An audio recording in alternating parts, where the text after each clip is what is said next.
අර්ථවත් විදේශ රැකියාවක් සඳහා රට යන හරි පාර. ලක්ෂ්‍ය සමගින් විදේශගත වෙන්න බලාපොරොත්තු වෙන සිටින බොහෝ දෙනෙකුට විවිධ ගැටලු ප්‍රශ්න මතුවෙනවා. ඉතින් අද මම අල්ලකින් ආයතනයට ඇවිත් තියෙන්නේ ඒ ප්‍රශ්න ගැටලු වලට නිවැරදි විසඳුම් සොයාගෙන. ඉතින් අද මේ මාත් එක්ක එකතු වෙලා ඉන්නේ අල්ලකින් විදේශ රැකියා පුද්ගලික සමාගමෙහි sales and marketing manager Shivanthi Rajapaksa මහත්මිය. ආයිබෝන් මිස්. අයවන් අපිට නිරන්තරයෙන් එන ගැටලුවක් තමයි පාස්පෝර්ට් එක බාර දුන්නාම කොච්චර කාලයක් යනවද රට යන්න? තමන්ගේ වැඩවලට කොච්චර කාලයක් යනවද? ඉතින් ඒකට දෙන්න පුළුවන් පිළිතුර මොකද්ද? ඔව්. ඉතින් අත් වශයෙන්ම කිව්වොත් අලකින් අප ආයතනයේදී අංශ දෙකක් ක්‍රියාත්මක වෙනවා. එතකොට මේ අංශ දෙකට මට පිළිතුරු දෙන්න වෙන්නේ වෙන වෙනම. මොකද හවුස්මේඩ් අංශය එක විදිහක් යන්නේ, ඒ වගේම ගෘහසේවික අංශය වගේම සමාගම් අංශය තවත් විදිහකට තමයි ක්‍රියාත්මක වෙන්නේ. ඉතින් ගෘහසේවික අංශය ගැන අපි ඉස්සෙල්ලම කතා කරොත් එක්ස්පීරියන්ස් තියෙන ගෘහසේවිකාවක් නම් ඇයට වැඩි කාලයක් යන්නේ නැහැ. සමහරලාට පැය ගානේ, සමහරලාට දවසෙන් දෙකකින් වීසා යන අවස්ථාවල් තියෙනවා. මොකද ඇයට ට්‍රේනින් එක කම්ප්ලීට් කරන්න දෙයක් නැහැ. ඒ වගේම අලුතෙන් පාස්පෝර්ට් හදන්න නැහැ.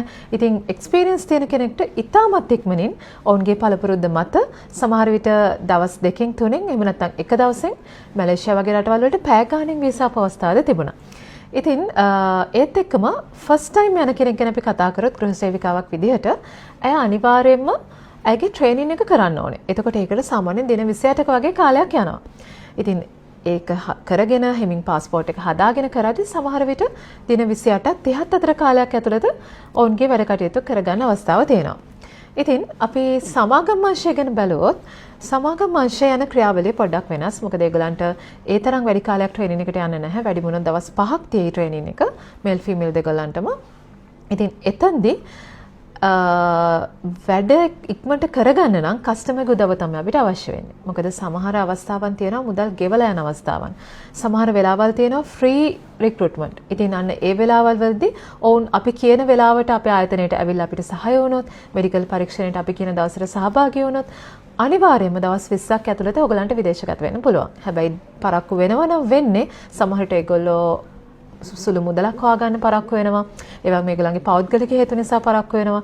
අන්න ඒ දෙකක් නැතුව තමන්ගේ උත්සාහයෙන් ඒ වගේම ඊටමත් ඉක්මනින් විදේශගත වෙන්න ඕන කියන දේ හිතේ තිබුණොත් සමාගම් අංශයෙන් අනිවාර්යයෙන්ම දවස් 20ක් මාසයක් ඇතුළත අනිවාර්යයෙන්ම විදේශගත වෙන්න පුළුවන්. ඉතින් මං හිතන විදිහට දැන් මේ ප්‍රශ්නෙටත් ඔයාලට උත්තරේ ලැබෙන්න ඇති. ඉතින් අද ලක්ෂ්‍ය සමග රට යන හරිපාර වැඩසටහන තුලින් මම ඔබ හමුවට ආවේ විදේශගත වීමට බලාපොරොත්තු වෙන සිටින බොහෝ දෙනාට මතුවන ගැටලු පිළිබඳව ඔබත් සමග සාකච්ඡා කරන්න. ඉතින් ඔබ හමුවට නැවතත් එන බලාපොරොත්තුෙන් අදට මම සමුගන්නවා. ඉතින් මේ ලක්ෂ්‍ය සමග රට යන හරිපාර